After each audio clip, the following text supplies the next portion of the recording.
하느님의 성취될 말씀은 레위기 1장 1절에서 2절 말씀입니다. 함께 합독하시겠습니다.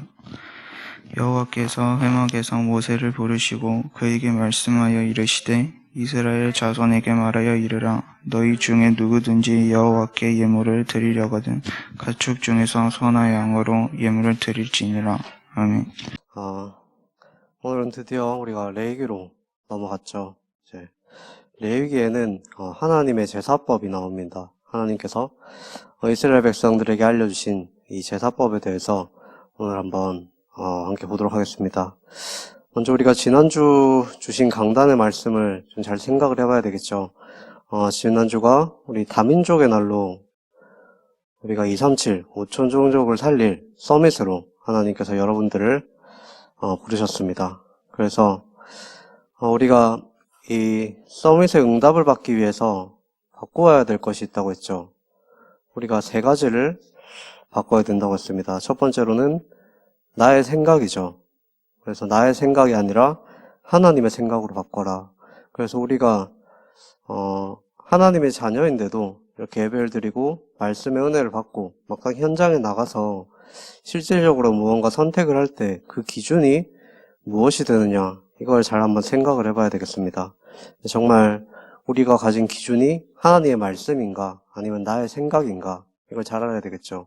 그래서 보통 문제가 오면 특히 이것이 더 잘 드러납니다. 문제가 왔을 때 정말 하나님 앞에 엎드려 기도할 수 있느냐, 하나님의 말씀을 붙잡을 수 있느냐, 아니면 세상 사람들이 하는 것처럼 내 생각대로 내 판단대로 아니면 세상의 방법대로 그렇게 살아가느냐, 우리가 이것을 잘 선택을 해야 되겠죠. 그래서 우리의 기준과 또 나의 수준, 나의 모습, 이런 걸 보는 것이 아니라 하나님의 말씀을 언약으로 붙잡고 하나님이 주신 생각을 할 수 있도록, 하나님의 말씀 언약 붙잡고 그것을 따라갈 수 있도록 우리의 생각을 먼저 바꿔야 되겠죠. 그리고 두 번째로는 우리의 기준과 순종과 판단을 하나님의 말씀으로 언약으로 붙잡아야 되겠습니다. 그리고 두 번째로는 나의 소원이 있습니다. 네? 우리가 보통 소원이라고 하면 뭔가 우리가 가지고 있는 그런 문제 해결 혹은 응답을 바라고 보통 기도를 많이 하죠. 근데 그게 뭐 틀린 건 아니겠지만 이것이 우리 신앙생활의 목적이 돼서는 안 된다는 것입니다. 그래서 우리가 기도를 하는 이유도 사실 우리가 뭔가 소원을 이루기 위해서가 아니라, 우리가 응답을 받기 위해서가 아니라, 우리는 이미 하나님께서 주신 최고의 응답을 받았잖아요. 그래서 이미 하나님 자녀인 그 자체가 우리에게 최고의 응답인 것입니다. 그래서 하나님은 우리를 하나님의 뜻 가운데서 하나님의 크신 그런 계획 속에서 우리 영적 서밋으로 세워나가시고, 또 우리를 통해서 237, 5천 미전도 종족을 살릴 수 있는 그 영적 서밋으로 우리를 세워나간 언약의 여정 속에 있기 때문에 우리에게 있는 모든 문제, 모든 사건, 모든 일들은 다 이제 언약을 이루는 발판인 것이죠. 그래서 우리의 삶을 통해서 우리가 기도할 때 하나님의 뜻이 이루어지도록, 하나님의 나라가 이 땅 가운데 또 나에게, 우리 가정에, 우리가 있는 학교 현장에 임할 수 있도록 우리가 기도를 해야 되겠죠. 그리고 세 번째로는 나의 것입니다. 우리가 이런 실수를 많이 하죠. 그래서 아까 말한 것처럼 나의 생각, 나의 것, 이런 것 때문에 자꾸만 뭔가 나의 힘으로 열심히 그렇게 살아갑니다. 물론 우리가 열심히 살아야 되겠지만 무슨 힘을 가지고 하느냐, 그게 참 중요하죠. 그래서 내가 내 힘으로 열심히 할 것이냐, 하나님이 주신 힘으로 살아갈 것이냐, 우리가 그것을 잘 선택을 해야 되겠습니다. 우리가 우리의 힘으로도 충분히 노력만 열심히 하면 공부도 잘 할 수 있고 스펙을 쌓아서 좋은 직장에 갈 수도 있겠죠. 그런데 거기에는 한계가 있다는 것입니다. 물론 우리가 그 속에서 행복을 찾을 수는 없죠. 그래서 우리가 나의 힘과 나의 능력으로 하는 것이 아니라 하나님이 주신 힘으로, 이 성령의 충만함, 이것을 가지고 살아가는 것이죠. 그래서 우리가 전도를 할 때도 우리가 가진 뭔가 증거나 여러 가지, 물론 그것도 사람에 따라서는 좋은 포럼이 될 수도 있지만 그것을 전하는 게 아니라 오직 예수, 오직 그리스도를 전하는 것이 우리의 사명입니다. 근데 이 그리스도를 전할 때도 우리가 물론 말로써도 전할 수 있지만 다른 사람이 우리를 볼 때 저 사람이 정말 하나님과 함께 하는 것 같다, 뭔가 저 사람은 다르다, 이것이 보여야 되겠죠. 그래서 우리의 삶 속에 이러한 역사는 이제 성령께서 역사하셔야만 가능한 것입니다. 그래서 우리 삶에 성령이 충만히 임할 수 있도록, 그래서 나의 것이 아니라 뭔가 나의 잘난 것, 이런 것을 뽐내는 것이 아니라, 정말 내가 하나님의 은혜로 지금까지 살아왔다. 정말 하나님의 은혜로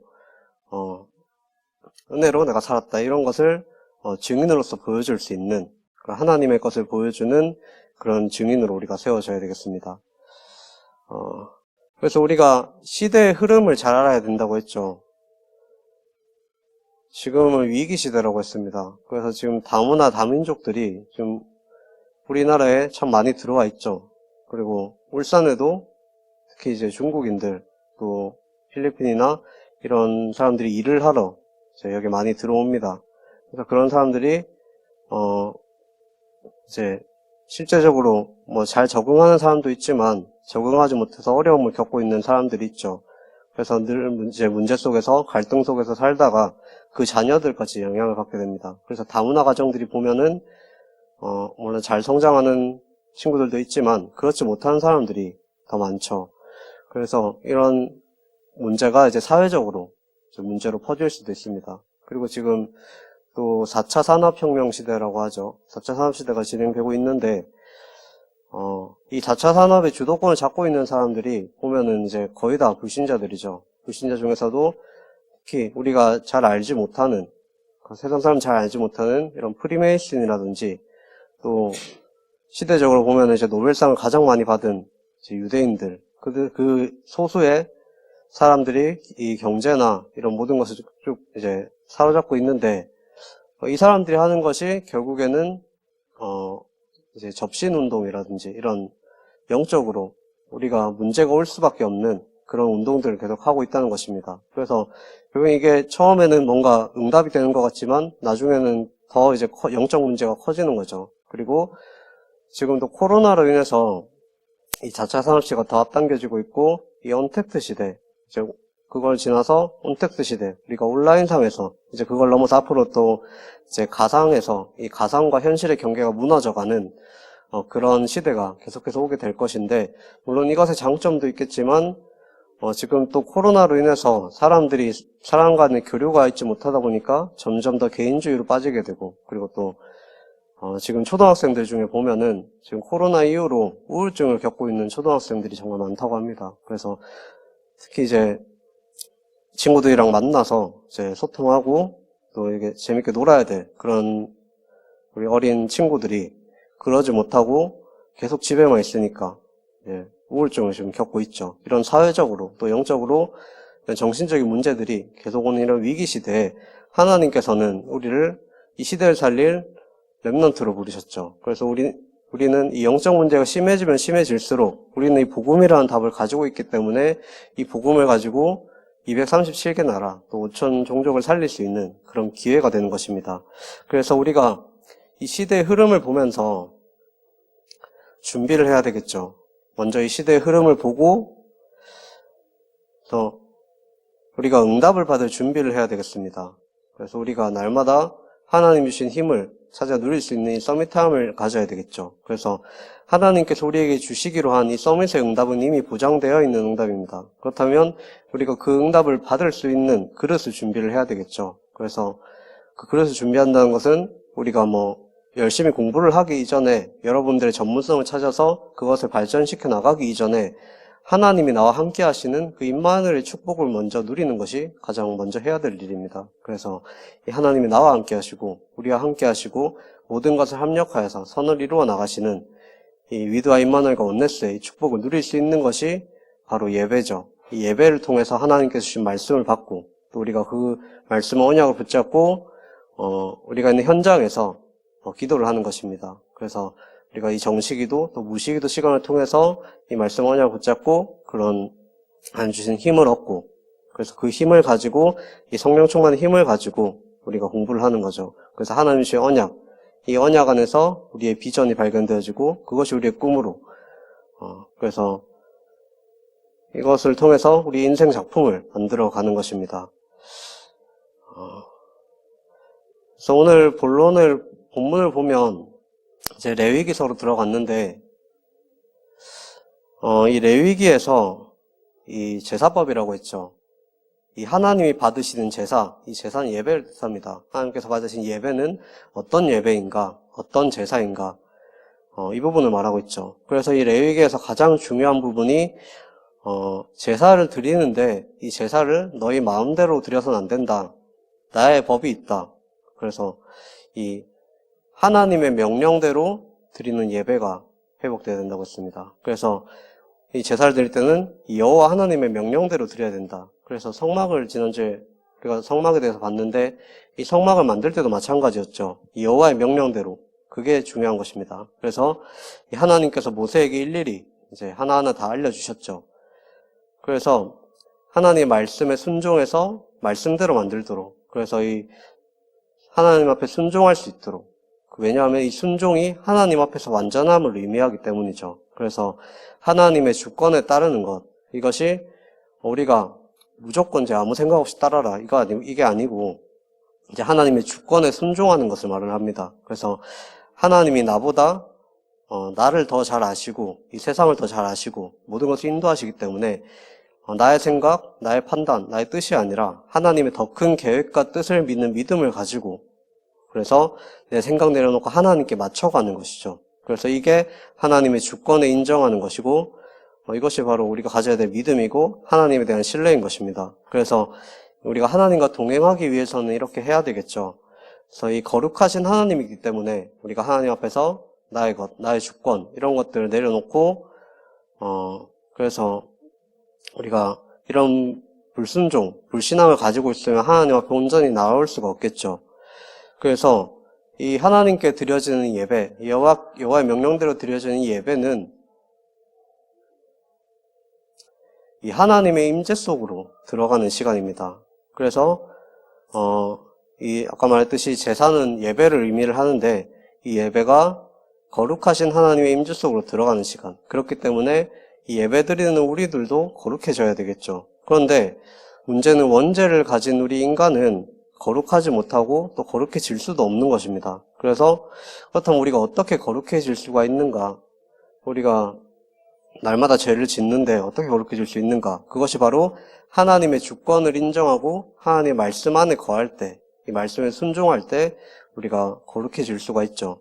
그래서 우리가 똑같은 사람들이지만 나는 정말 하나님 앞에 완전히 헌신하겠습니다. 하나님을 따르겠습니다. 하나님께 나를 드리겠습니다. 그렇게 하나님 앞에 순종하는 그런 사람이 거룩하게 되는 것이죠. 그래서 이게 이때 당시에 제사장들이었습니다. 그래서 이 하나님 앞에 바쳐진 자였죠.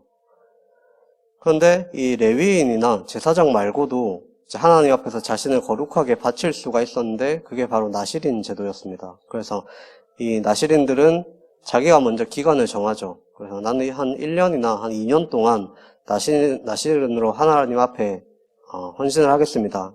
이런 사람들은 이제 레위인이 아니어도 성막에 들어가서 거기서 헌신을 할 수가 있었죠.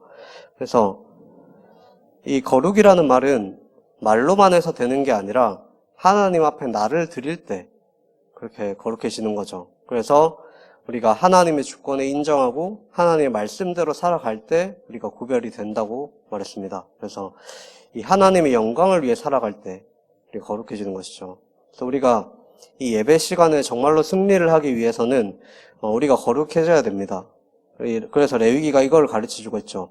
그래서 하나님은 이 레위기 제사를 통해서 이 제사법을 가르쳤죠. 제사를 어떻게 지내야 되냐, 제사의 방법을 가르쳐 주셨습니다.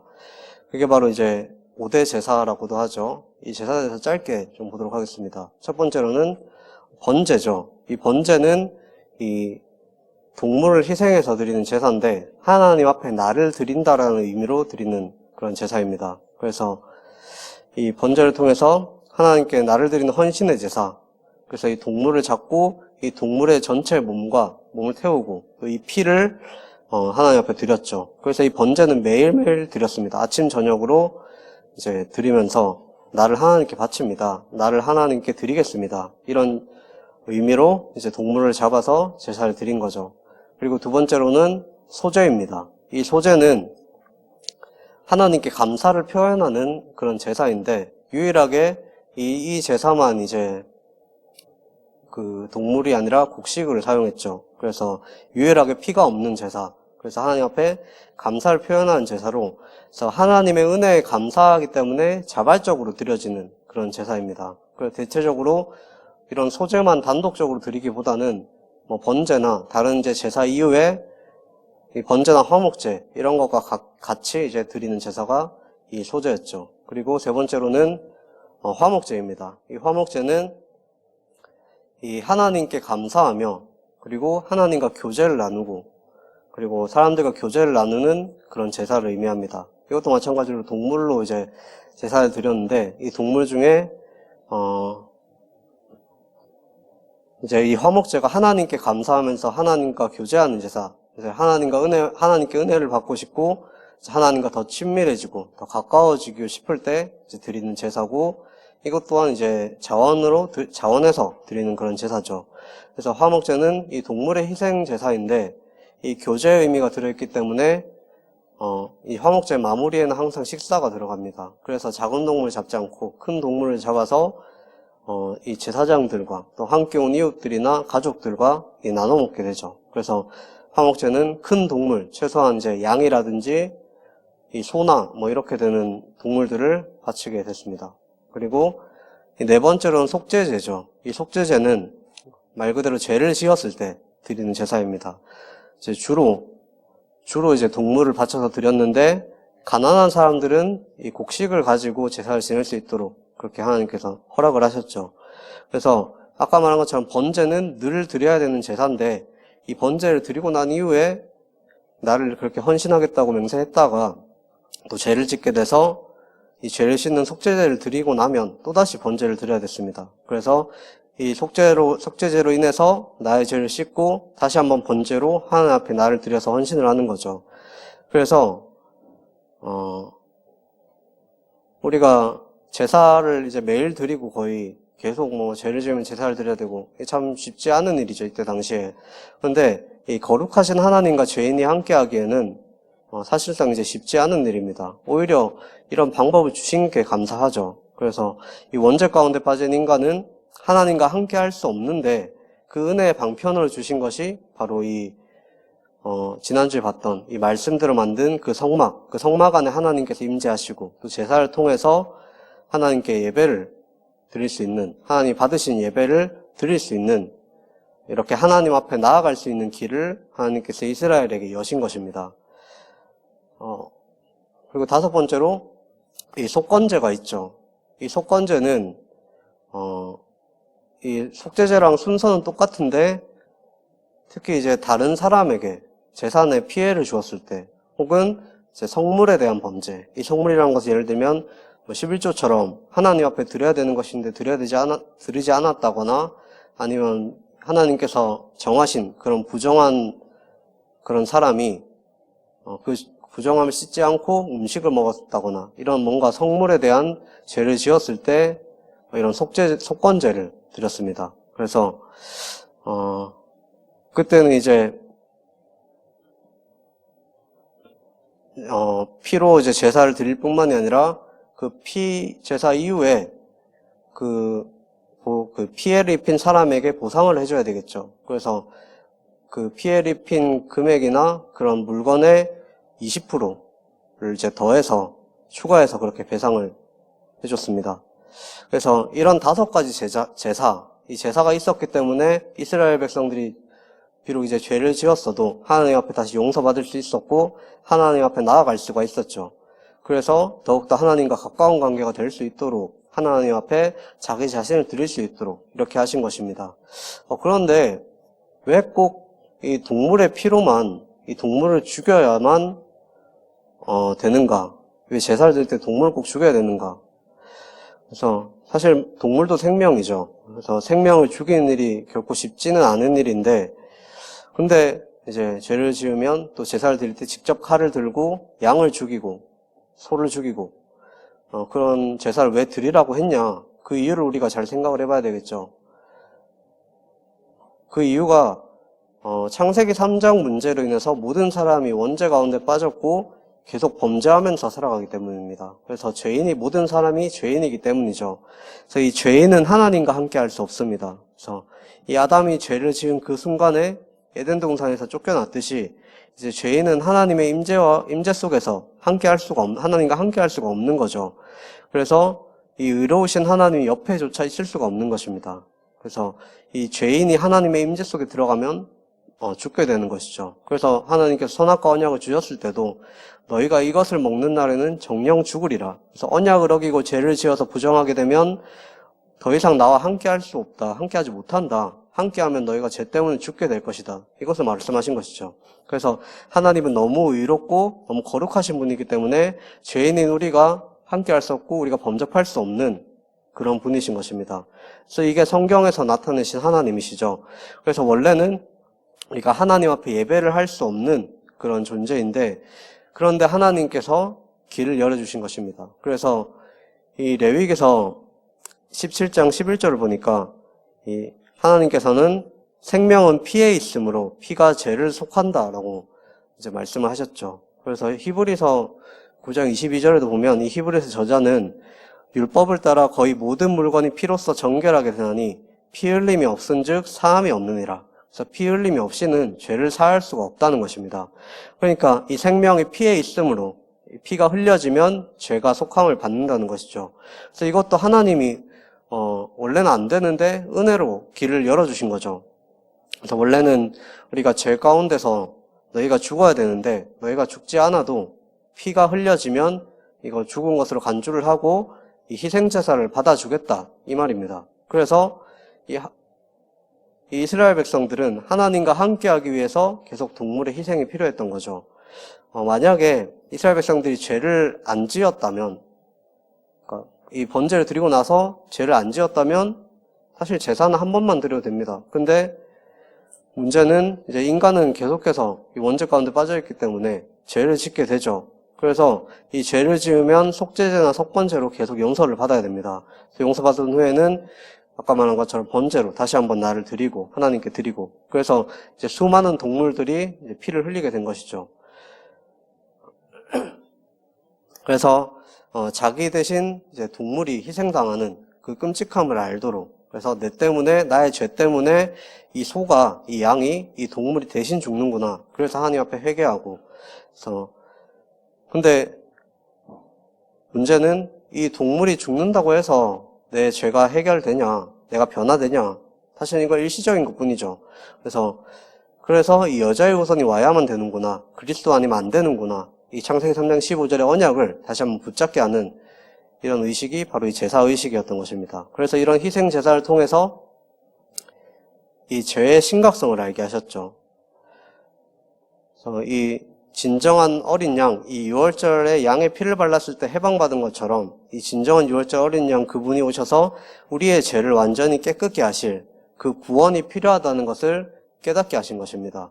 그래서 근데 이제 나중에 이 이스라엘 백성들은 결국에는 계속 제사를 드리고 하나님 앞에 이제 예배를 드렸지만 나중에는 점점 이 의미를 잃어갔죠. 그래서 나중에는 좀 형식적으로 제사를 지내게 됐습니다. 그래서 죄 지었으면 내가 죄 지었네 하면서 그냥 제사 속죄제 드리고 또 번제 드려야 되네 돈이 좀 나가겠다 이런 생각하면서 이런 식으로 뭔가 형식적이고 형식적인 예배가 됐죠. 그래서 결국에는 나중에 하나님의 언약이 파기가 되어져 버립니다.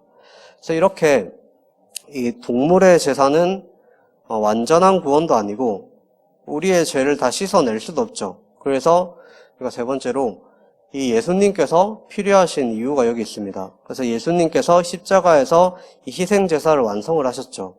그래서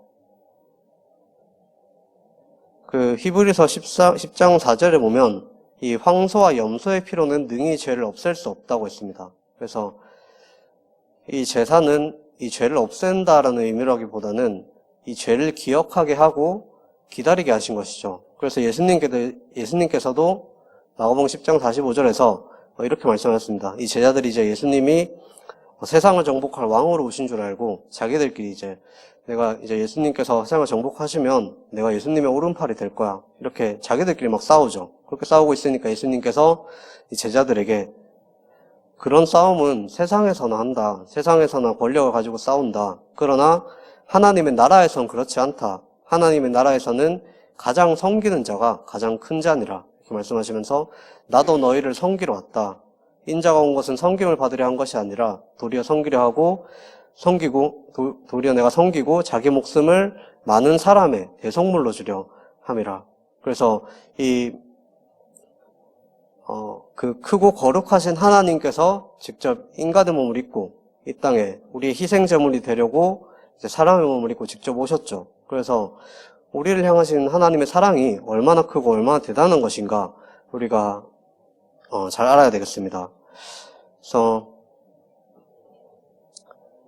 그리고 또 예수님께서는 대제사장의 직분을 가지고 계시죠. 그리고 보면 이제 히브리서 9장 보면은 이 멜기세덱의 반차를 따라서, 그래서 이 레위 제사장에 속한 것이 아니라 이 초월적인 제사장으로, 그래서 예수님은 탁월하고 유일한 제사장이십니다. 그런 예수님께서 자기 자신을 희생하셔서 이제 희생제물로 삼아서 십자가에서 한 번에 완전한 제사를 드린 것입니다.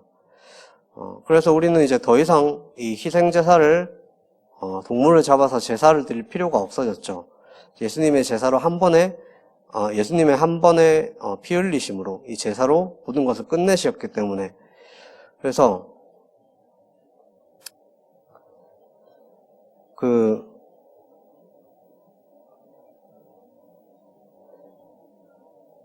이제 우리는 더 이상 희생제사를 드리지 않아도 되는 것입니다. 그래서 이제 이 희생제사를 드리는 것이 오히려 불법이죠.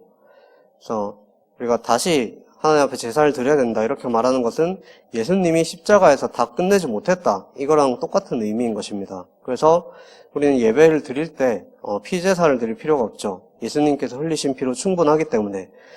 그러면 우리가 이 예배를 어떻게 드려야 되냐? 요한복음 4장 24절에 예수님께서 직접 말씀하셨죠. 하나님은 영이시니 영과 진리로 우리가 예배를 해야 된다고 했습니다. 예배하는 자가 영과 진리로 예배를 드려야 된다고 했죠. 그래서 이 진리가 무엇이냐라고 할 때 요한복음 14장 6절에 보면 예수께서 말씀하여 가라사대 이르시되 내가 곧 길이요 진리요 생명이니 나로 말미암지 않고는 아버지께로 올 자가 없느니라. 이 예수님께서 참된 길이시고 참된 진리시고 참된 생명 되신 분이시죠. 그래서 우리의 진리 되신 예수님을 믿는 믿음으로 이 예수님의 말씀으로 우리가 예배를 드리고 이 성경을 통해서 예배해야 하나님이 받으시는 참된 예배가 된다는 것입니다. 그래서 우리가 예배를 드린다고 여기 교회 와서 앉아 있지만 이 예배의 주인이 예수 그리스도가 아니다. 그러면 어떻게 보면 하나님과 상관없는 그런 예배가 되는 거죠. 그래서 우리는 예배를 드릴 때 이 진리 되신 예수님을 믿는 믿음과 그분의 말씀으로 이 성경을 통해서 그분의 영과 이 성령으로, 이 영은 성령을 말하죠. 이 성령으로 우리가 예배를 드려야 되는 것입니다. 그래서 결론으로 우리가 참된 예배를 회복해야 되겠죠. 그래서 우리가 예배를 드릴 때도 중요하지만 예배를 드리기 전이 정말 중요합니다. 그래서 예배를 드리기 전에 이 예배를 준비하는 마음으로 정말 우리 마음속에 이 예수 그리스도를 두고 이제 예배를 두고 기도할 때 나는 하나님 앞에 원래는 예배를 드릴 수가 없는 존재였는데 하나님께서 은혜를 나에게 주셔서 하나님께서 나를 구원하셔서 이렇게 예배드리는 자리에 인도를 해주셨습니다. 감사하는 마음으로. 그래서 성령께서 나와 함께 하시며 나에게 역사하셔서 하나님께 드려지는 참된 예배가 회복되게 해달라고 우리가 하나님 앞에 그렇게 기도를 해야 되겠죠. 그래서 우리 예배가 하나님 앞에 받아지는 그 합당한 예배가 될 수 있도록, 그래서 우리는 예배 드리기 전에 미리 기도로 준비를 해야 되는 것입니다. 그래서 우리가 참된 영과 이 진리로 예배를 드릴 수 있도록, 하나님께 예배 드릴 수 있도록 예배 드리기 전이 중요하죠. 그리고 우리가 예배를 드릴 때 나를 드리는 예배가 되어져야 되겠죠. 그래서 그리스도께서 나의 주인이 되십니다. 지금 이 시간 주님께 나를 드립니다. 이게 참된 예배자의 자세인 것입니다. 그래서 우리가 말씀을 받는 시간, 이 메시지를 듣는 시간도 중요하지만 사실 이 예배의 모든 순서가 다 중요합니다. 그래서 우리를 구원하시고 우리를 하나님의 자녀로 삼아주신 그 은혜에 감사해서 하나님께 드리는 찬양을 드리는 그런 찬양의 시간, 또 반드시 성취될 언약의 말씀을 붙잡는 말씀을 받는 시간, 그리고 이 말씀을 언약으로 붙잡고 이 마음에 새기고 순종하기로 결단하는 그런 기도의 시간들, 또 하나님께 받은 것을 감사로서 하나님 앞에 예물을 드리는 그런 헌금하는 시간, 이 모든 순서가 사실 다 중요하죠. 그리고 이 예배를 드리고 난 이후에도 정말 중요합니다. 이 예배를 드렸다고 해서 끝나는 것이 아니죠. 이제 예배를 드리고 난 후에 우리가 각자가 있는 현장으로 나가게 됩니다. 근데 이 현장은 하나님의 말씀이 성취되어지는 현장이죠. 그래서 우리가 이 주일날 받은 말씀을 언약으로 붙잡고 이번 주도 하나님의 말씀에 순종하기로 우리가 결단을 하고, 그래서 우리의 모든 일 속에서 24시 이 성삼위 하나님이 함께 하시는 그 임마누엘의 축복을 누리는 것입니다. 하나님 우리에게 주신 신분과 권세를 사용하고 누리는 것이죠. 그래서 이번 한 주 동안 우리가 레위기를 통해서 참된 제사, 참된 예배의 의미를 받는데, 우리가 참된 예배를 회복하고, 그래서 우리의 삶 속에서 이 참된 예배의 축복을 누리고, 우리의 말씀을 순종하기로 결단하는, 그래서 우리 미래를 보는 눈을 가지고 준비하는 우리 큰사랑교회 청소년 서밋스쿨 랩런트 되시기를 간절히 소원하겠습니다. 기도하겠습니다. 살아계신 하나님 아버지, 정말 우리가 하나님 앞에 참된 예배자로 세워질 수 있도록 주님께서 인도하여 주옵소서. 우리가 하나님 앞에 예배를 드릴 수 없는 그런 이 원죄 속에서 이 사망 가운데 있어야 될 그런 존재였는데, 정말 하나님의 은혜로 이 그리스도로 말미암아 우리를 구원하시고 하나님의 자녀로 삼아주시니 감사드립니다. 정말 우리가 이 하나님 주신 언약을 붙잡고 이제는 정말 하나님 앞에 나를 드리는 그런 예배가 회복되어지게 하여 주옵소서. 하나님 주신 예배를 통해서 하나님께 나를 드리고 하나님 주신 힘을 가지고 우리가 있는 현장을 살리는 영적 서밋으로 세워지는 우리 큰사랑교회 랩런트 될 수 있도록, 청소년 서밋스쿨 랩런트 될 수 있도록 주님께서 인도하여 주옵소서. 살아계신 예수 그리스도 이름으로 기도합니다. 아멘.